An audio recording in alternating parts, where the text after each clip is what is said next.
What is up, Wise Take Nation? We're going to do something a little bit different today. We have a really small slate on both sides tomorrow. So rather than bother a couple of our analysts who are busy enjoying the fruit from Paulie D's call tonight, awesome call at the Wise Take Nation.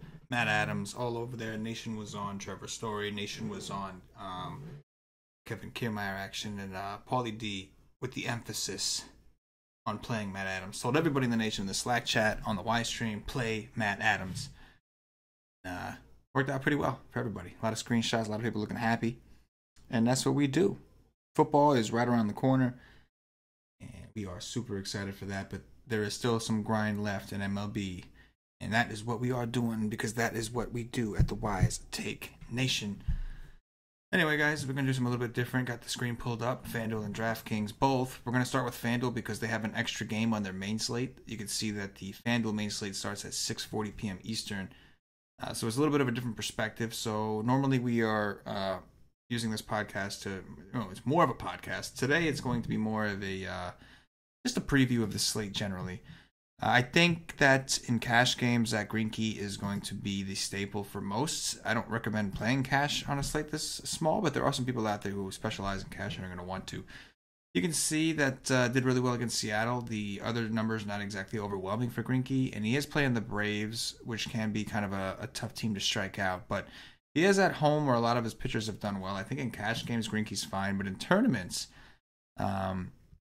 I think you can get a little bit different. After Greinke, I do expect Luis Castillo, to be honest, on FanDuel specifically, I think Luis Castillo will be very popular against the Padres. Just a common theme of taking pitchers against the Padres. You can see that Castillo's been in great form. So I'm completely fine with Castillo, but I do think he's going to be fairly chalky. And this game is in Cincinnati, so we have a smaller ballpark. One thing I love about Luis Castillo is his swinging strike rate has just been awesome. I think it's somewhere around 14% or something like that, but it's actually super high, and we've seen these massive upside games.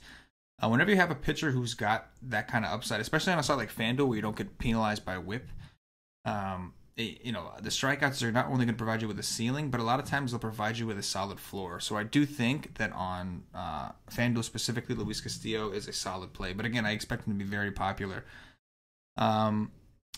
I think that Strasburg right now is somebody that we have to keep an eye on. His velocity's been down over his last couple starts. It went up a little bit in his last game against the Phillies, and then I think that it's something we want to look into for tomorrow. One thing I definitely want to check now is the weather. So it's going to be 82 degrees, 69% humidity. The main reason I wanted to check that is because we know Strasburg doesn't do so well in the heat. So I think he could be one of the guys that we could look to attack with the Cubs offense, who's been playing pretty well. With the humidity so high in Washington, we saw the Cardinals today just completely put it to the Nationals. Well, the Nationals came back, but I mean, they were putting up runs the entire series basically. So there's something to the dew points over there. I think Strasburg is a decent pitcher, but I do think he can be attacked. But I'm going to switch over to DraftKings in a second. I just wanted to kind of discuss the Luis Castillo spot, but I think at 8-2.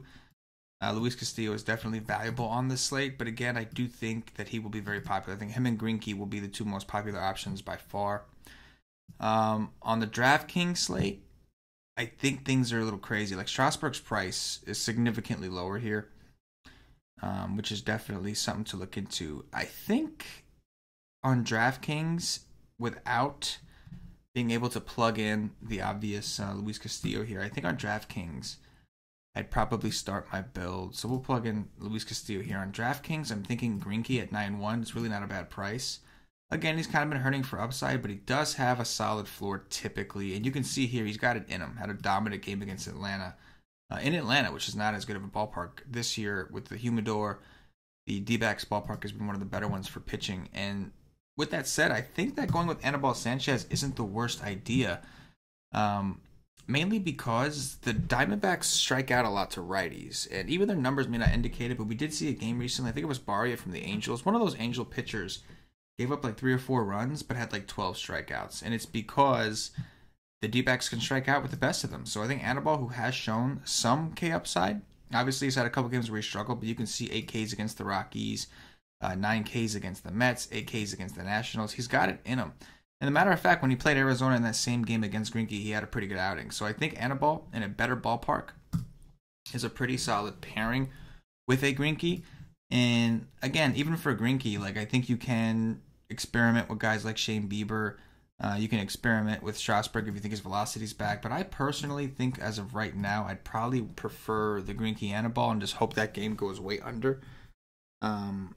It has a very low total already from what I can see. I'm trying to pull that up right now just to kind of see what the actual total of the game is. But I think it's a low total. I don't normally love to take pictures from the same game on DraftKings because usually, I mean, obviously, only one of them can get the win on a best case scenario, and on a worst case scenario, neither of them do. So I don't usually like to do this, but it does look like we have a pretty low spread, and it's only a 3-game slate on DraftKings. So I think that you can do things that you normally wouldn't do, including maybe taking a hitter against your pitcher, even though I try by all means to avoid that when I can. As far as the total in this Arizona game, it looks like it is a 7.5 total, so lowest on the slate. So I do think there's merit to coming here. I do expect Anibal to garner some ownership as an SP2 for price purposes. It's kind of tough after that. I mean, you can take a shot on like a Kyle Hendricks at 7.7. I think that's fine. I just don't love the atmosphere.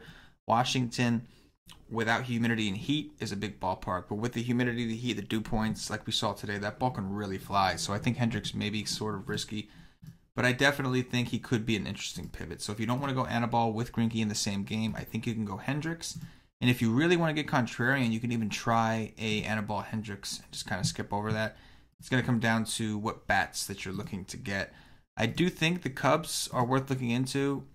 I think the Indians should be the primary chalk of the slate going against Gaviglio. I actually think Gaviglio is pretty good, but I do think that of all the pitchers on the slate, he's going to be the guy that people want to target the most. Now, it's a little bit different on FanDuel where you have this Padres game. I think that obviously the Reds are going to garner some ownerships. Eugenio Suarez should get a good amount of ownership here against Eric Lauer, and rightfully so.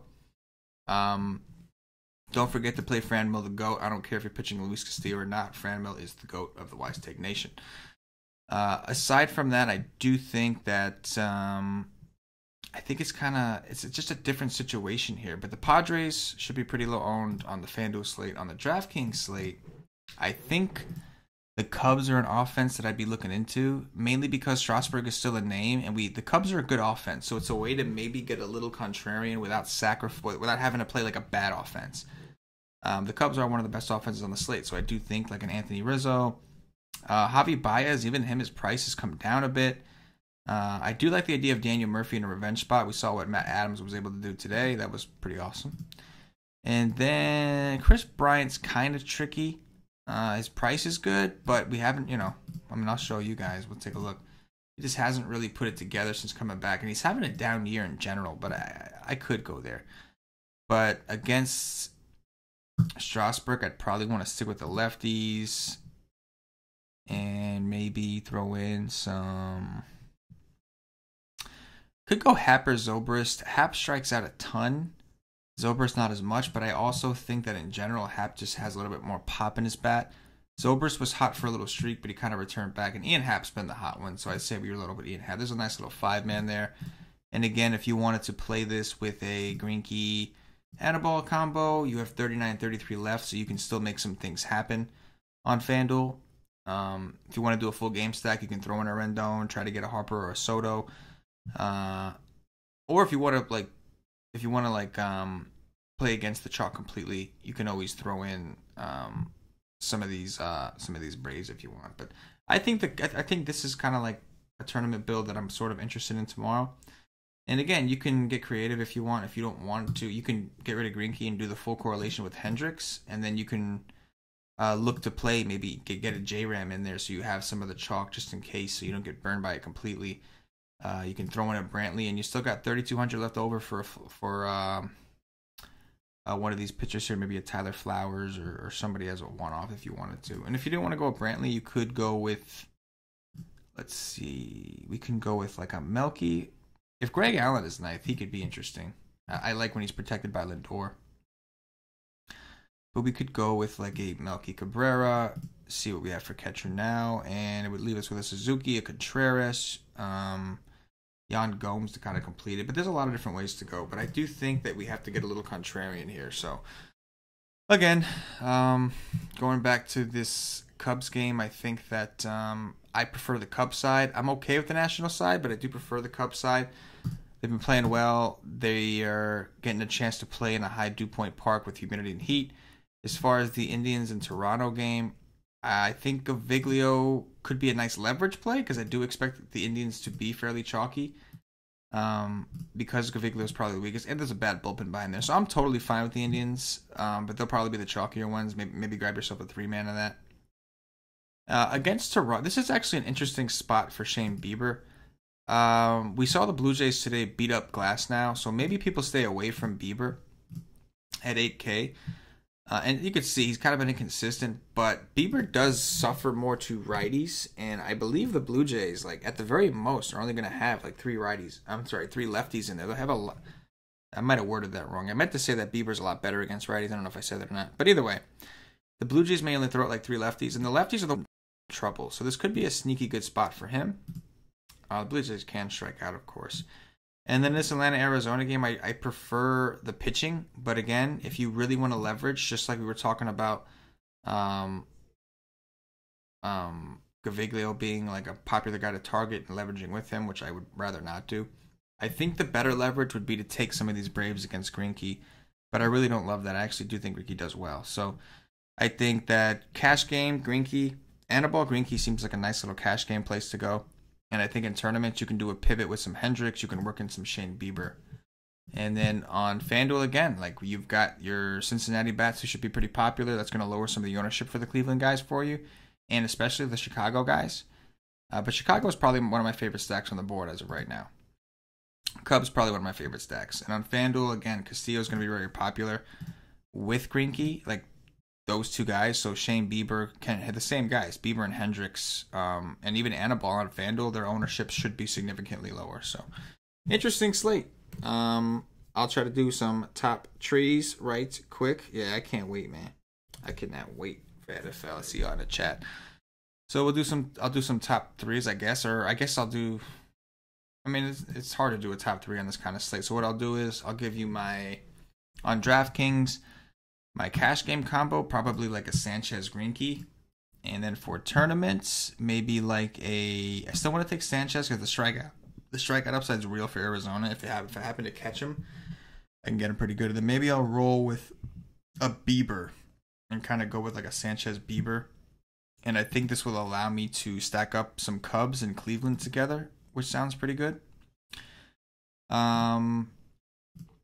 I think for home runs, let's go with some home runs. So my first guy probably going to be, let me just see some real quick. I just want to know if any of these guys have any BVP that we should know about. Pull that up right quick. I'll say this on FanDuel, if you are playing Cincinnati, like Suarez will be popular, but the rest, like a lot of those lefties may not be. And he's by far the worst pitcher on the slate, so don't necessarily leave out all the lefties if you are going to go that route. Adam Eaton is 4 for 10 with 2 homers. Bryce Harper is 5 for 16 with a homer, both off of Kyle Hendricks. Wilson Contreras, Zobrist, and Tommy La Stella all own home runs against Strasburg. Let's see what else we got. Not really a ton of the BVP department. So for the home runs, I think I'm clear and go. I'm going to go with Anthony Rizzo. He's been red hot. I'm going to play Strasburg. I think his ownership should be fairly low because it's Strasburg. I'll go with I'm going to go with the chalk J-Ram call here. I just think that he's just got massive upside, but I think he's hitting a home run off Gaviglio. And then I'll pick somebody in the outfield, and let's go with... I could say Harper and kind of take the easy way out. And I think the build that I was going for anyway, like, sets me up for that. But I think that these guys are all going to be pretty popular. So say I went with like a Bieber and a ball. And then we went with Daniel Murphy here. We'll go with Wilson Contreras. We could get a Lindor, but we'll go Baez instead. You can see. So, yeah, the money gets a little bit tight there. Just wanted to see that for my own little experimentation there. So instead of going with Harper, we'll go with Eaton, who has the BVP. So I'll throw in Eaton here. Adam Eaton, the show. One guy, one value play, if you're not going to play Bieber, I think is Billy McKinney. This kid's looked really good. Hit a home run tonight. He's looked really, really good. Paulie's sick over himself that the Yankees traded this guy for J.A. Happ because he looks like the real deal. Looks pretty solid. So anyway, guys, this was just a quick little, kick the ball rolling, show you what some builds look like, get the brain thinking a little bit. It's a 3-game slate, so it's kind of tough, like on a first look, to really do much like a regular podcast like we do, but do what I can. Figured I'd throw in some FanDuel action for you guys because there is a different game. We're still going to be providing content at the Wise Take Nation tomorrow, so come through, check it out. Short slate, and it's the first day of football. We got some football content up. Should be some really cool stuff to look at and go over. So we're going to have an NFL strategy session tomorrow. We will have some awesome stuff to go off of. So we'll see. We'll have an NFL podcast tomorrow night for you guys with Patio Joe and Paulie D breaking down week 1 as only they can. And then, of course, for you guys who are subscribed to wisetake.com, which I recommend all of you certainly do, come join the nation, if you know what I'm saying. The expert poll should be out shortly for NFL, as well as the NFL cash game and GPP articles for Sunday's main slate. So that is going to do it for me today. This is CK013 on behalf of the entire Wise Take Nation. Do me a favor, hit those thumbs up, those like buttons, subscribe to the YouTube channel. If you're watching on Facebook, give us a like and a share. If you're listening on Podbean or iTunes, give us some 5-star reviews, help us up those charts. If you're watching on Twitch or Twitter, give us a follow and a retweet. And as always, good luck.